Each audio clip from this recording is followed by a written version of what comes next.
10ஆம் வகுப்பு தேர்வு முடிந்து வெளியே வந்த மாணவர்களுக்குள் ஏற்பட்ட மோதலில் 3 மாணவர்கள் காயமடைஞ்சிருக்கிறாங்க.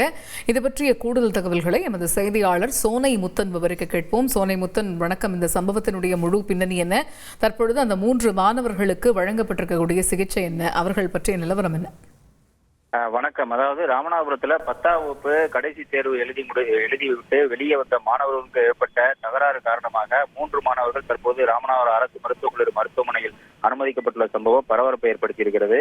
இன்று 10ஆம் வகுப்பு பொதுத் தேர்வின் இறுதித் தேர்வான சமூக அறிவியல் தேர்வு நடைபெற்று வந்த நிலையில ராமநாதபுரம் நகர்ப்பகுதியில் உள்ள தனியார் மேல்நிலைப்பள்ளி ஒன்றில் தேர்வு முடிந்து வெளியே வந்த மாணவர்களுக்குள் ஏற்கனவே இருந்த முன்பகை காரணமாக ஒருவர் தாக்கி கொண்டதாகவும் தெரிகிறது. இதுல இந்த ஒரு மாணவர் தங்களுடைய உறவினர்களையும் அழைத்து இந்த 3 மாணவர்களையும் தாக்கியதாகவும் கூறப்படுகிறது. இதில் இந்த 3 மாணவர்கள் தற்போது காயமடைந்து தலையில் பலத்த காயம், ஒரு மாணவருக்கு தலையில் பலத்த காயமடைந்து மீதி இருக்கக்கூடிய மாணவர்கள் உடல் முழுவதும் காயம் ஏற்பட்டு தற்போது ராமநாதபுரம் அரசு மருத்துவக் கல்லூரி மருத்துவமனை அனுமதிக்கப்பட்டுள்ளனர்.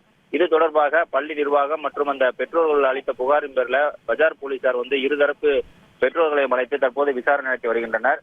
10ஆம் வகுப்பு பொதுத் தேர்வு முடிந்து வெளியே வந்த மாணவர்கள் முன்பகை காரணமாக ஒருவருக்கு ஒருவர் தாக்கிக் கொண்ட சம்பவம் பரபரப்பு ஏற்படுத்தியிருக்கிறது. இது குறித்து அந்த மாணவரிடம் கேட்ட பொழுது ஏற்கனவே 4 மாதத்திற்கு முன்பு இரு தரப்பிலே நோட்டு வாங்குவதில் ஏற்பட்ட தகராறு காரணமாக அதை மனதில் வைத்துக் கொண்டு தற்போது தன்னுடைய உறவினர்களை கூட்டி தாக்கியதாக கூறியுள்ளனர்.